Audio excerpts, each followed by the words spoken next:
लड़के लड़कियां हैं, जब उनका वोल्टेज डाउन होने लगता है साल भर में, तो हाई वोल्टेज वाले संतों को बुलाइए। कुछ तो इन्फेक्शन लगेगी, कुछ तो सकारात्मकता आएगी, कुछ तो वायरस मिटेगा, क्योंकि संत तो होते ही एंटीवायरस है ना।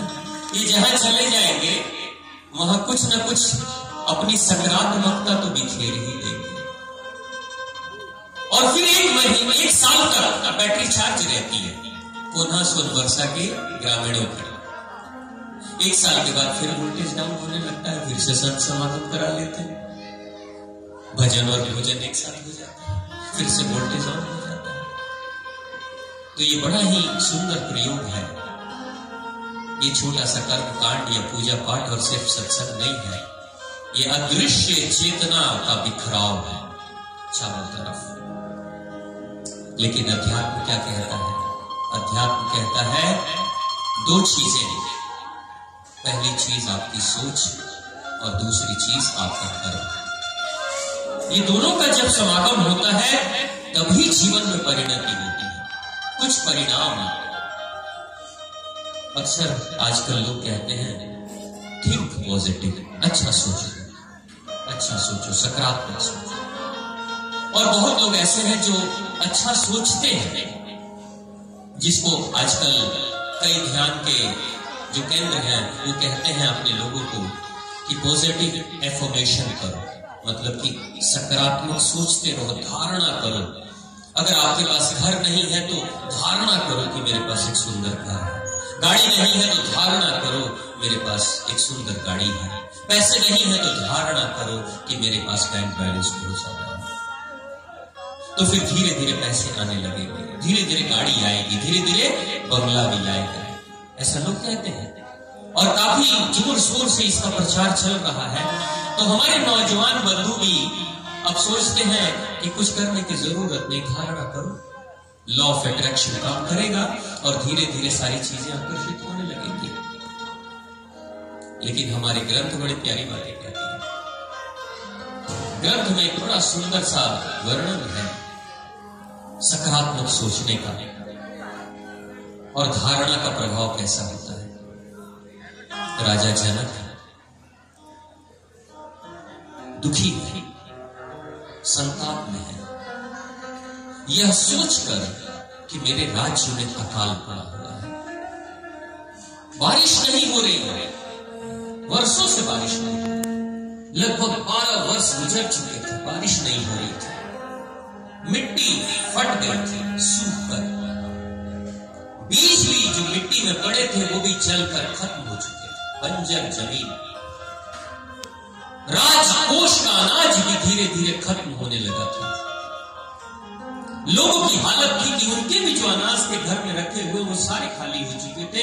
अब धीरे धीरे जंगल के जानवर भी मरने लगे थे, पालतू पशु भी मरने लगे थे, और प्रजा आने लगी थी राजा जनक के पास कि हे राजन, अब आप ही एकमात्र सहारा हो, आप अन्न दोगे तो हम जीवित रहेंगे, नहीं तो हम भी मर जाएंगे। राजा जनक रात्रि में बैठे हैं, एकांत में बैठे हैं अपने कक्ष में। और वो राजा जनक कौन है? राज ऋषि, साधारण राजा नहीं, वो ऋषि भी है, वो राजा भी है। अक्सर राजा तो होते हैं लेकिन ऋषि अलग होते हैं और राजा अलग होता है, लेकिन ये समागम मिश्रण है ऋषि और राजा दोनों का। वो साधारण राजा नहीं है। वो बैठ रहे हैं, चिंतन कर रहे हैं, भगवान का ध्यान कर रहे हैं, प्रार्थना कर रहे हैं कि भगवान बारिश करा दो, बारिश करा दो, बारिश करा दो। सकारात्मक सोचते सोचते 12 वर्ष गुजर गए लेकिन बारिश नहीं हुई। उससे बेहतर कौन सकारात्मक सोच सकता है? जिस समय धरती पर राजा जनक थे, उस समय इस धरती पर जितने भी विद्वान थे कहीं से भी, वो सारे के सारे राजा जनक के दरबार में जाया करते थे संत समागम करने, सत्संग करने। जनकपुर में सारे संत जाया करते थे, जैसे आज सारे संत आए हैं वैसे ही सारे संत जाते थे, देश दुनिया के संत आते थे। वैसा राज ऋषि अगर सकारात्मक सोचेगा तो कितना अच्छा सकारात्मक सोचेगा। लेकिन परिणाम क्या मिला? सुन ले, कोई असर नहीं हुआ। तो निर्णय करते हैं रात्रि में कि कल गुरुजन के पास जाना, अपने गुरुवर के पास जाना। सुबह सुबह निकल पड़ते हैं और गुरुदेव के पास पहुंचते हैं। गुरु की कुटिया में, आश्रम में जब पहुंचते हैं तो निराश चेहरे को देखकर गुरु ने कहा, वत्स क्या सता रहा है तुम्हें, किस बात की चिंता है? उन्होंने कहा, गुरुजी आप तो सब जानते हैं, अकाल पड़ा है, भूखमरी की हालत आ गई है, अन्न जल खत्म हो रहा है। पहले मेरी प्रजा खुशहाल थी, अब दीनहीन हो गई है, धीरे धीरे पशु पक्षी मर रहे हैं। प्रजा भी कुछ समय अगर ऐसा ही रहा तो प्रजा भी चली जाएगी, और जब प्रजा चली जाएगी तो राजा क्या करेगा, मेरा क्या अस्तित्व होगा? तो गुरु ने कहा, बताओ क्या चाहते हो, क्यों आए हो? गुरु जी कुछ समाधान बता दीजिए, क्या करूं मैं? क्या अपनी प्रजा को मरते हुए देखते रहूं या कुछ करूं? मेरे वश में कुछ दिख नहीं रहा है, इसलिए मार्गदर्शन के लिए आया हूं आपके पास। उन्होंने कहा, गुरु कहते हैं, सुनो राजन, हल चलाओ, हल चलाओ। सुनकर आश्चर्य हुआ, इतनी बड़ी समस्या और उसके लिए समाधान, हल चलाओ। अब हल चलाने से बारिश का क्या संबंध? हल मिट्टी में चलेगी, बारिश आकाश से होगी। बारिश के लिए अगर आकाश में कुछ किया जाता तो शायद बरसात हो जाती, मिट्टी लहलहा जाती एक बार दोबारा। लेकिन गुरु जी कहते हैं, हल चलाओ। कहते हैं, गुरुवर हल चलाने से क्या होगा? मैं कहता हूं ना, तुम हल चलाओ, मैं तुम्हें आदेश देता हूं कि तुम हल चलाओ। अब गुरु का आदेश मानकर उठते हैं, खड़े होते हैं, आशीर्वाद लेते हैं और उसके बाद जाने लगते हैं। जब जाने लगते हैं तो पीछे से गुरु जी ने आवाज लगाई, सुनो राजन, हल तो चलाओगे, मन से चलाना, मन से चलाना। यहां बड़ा गहरा रहस्य वो कह रहे हैं। काम तो दुनिया करती है, लेकिन कुछ लोग मन से करते हैं, कुछ लोग तन से करते हैं। जो मन से करते हैं उनके परिणाम अलग आते हैं, और जो सिर्फ तन से बोझ समझ कर करते हैं उनके परिणाम भी अलग आते हैं। गांव में एक कहावत है कि धक्का मार के आम के पेड़ पे केहू के चढ़ावल जाई तो ऊपर मीठ फल ना मिली। धक्का मार के पेड़ पे चढ़ाएंगे तो वो खट्टा फल भी लेकर आ जाएगा, क्योंकि बिना मन के गया है।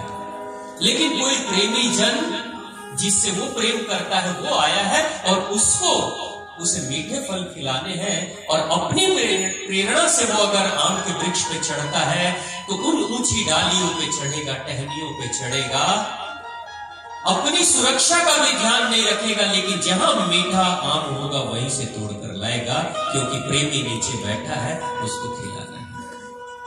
प्रेम से जा रहा है ना, तो अच्छे परिणाम लेकर आएगा। तो वो कहते हैं, सुनो राजन, हल तो चलाना, लेकिन मन से चलाना। अब राजा भी सोचते हैं, ये कैसी शर्त है? एक तो काम बताया गुरु जी ने ऐसा जिसका कोई परिणाम दिख ही नहीं रहा है, सूखी जमीन पे हल चलाने से क्या होगा, और ऊपर से कह रहे हैं प्रेम से चलाना, मन से चलाना। आ जाते हैं, राजमहल में पहुंच जाते हैं। जब रानी ने पूछा कि राजन, गुरुवर से क्या बात हुई, तो उन्होंने कहा, गुरु जी ने एक ऐसा परामर्श दिया है, आदेश दिया है, जिसके लिए मेरा हृदय सहमत नहीं है। कैसे मान लूं और क्या करूं? लेकिन गुरु जी ने कहा है कि जो मैंने आदेश किया है वो मन से करना, प्रेम से करना। जब रानी पूछती है तो बता देते हैं काम क्या करना है, हल चलाना। रानी कहती है, जब गुरु जी ने कहा है तो एक बार प्रयास करके देखो ना, थोड़ा मन से प्रयास करके आप देखो ना। 12 वर्षों से तो अपना प्रयास कर ही रहे हो, 12 वर्षों से तो सब कुछ करके देख लिया ना। अब गुरु जी की भी तो बात मान लो एक बार। जैसे द्रौपदी का क्षीर हरण तो हो रहा है, अपनी मेहनत मशक्कत कर रही है, क्षीर को पकड़ रही है, क्षीर हरण न हो जाए। जब हार जाती है, अपनी क्षमता लगा लगा कर हार जाती है, तो कान्हा को पुकारती है, और जब कान्हा को पुकारती है तो कान्हा चले आते हैं। यानी जब तक इंसान का स्वयं का सामर्थ्य, उसकी स्वयं की शक्ति, स्वयं का अहंकार, अह का भाव मिट नहीं जाता, जब मैं था तो हरि नहीं, अब मैं हूं हरि नहीं, अब हरि है मैं नहीं। यानी जब तक मैं था, मेरे अंदर का मैं है, तब तक भगवान मुझसे जुदा है। जिस दिन मेरा मैं मिट गया,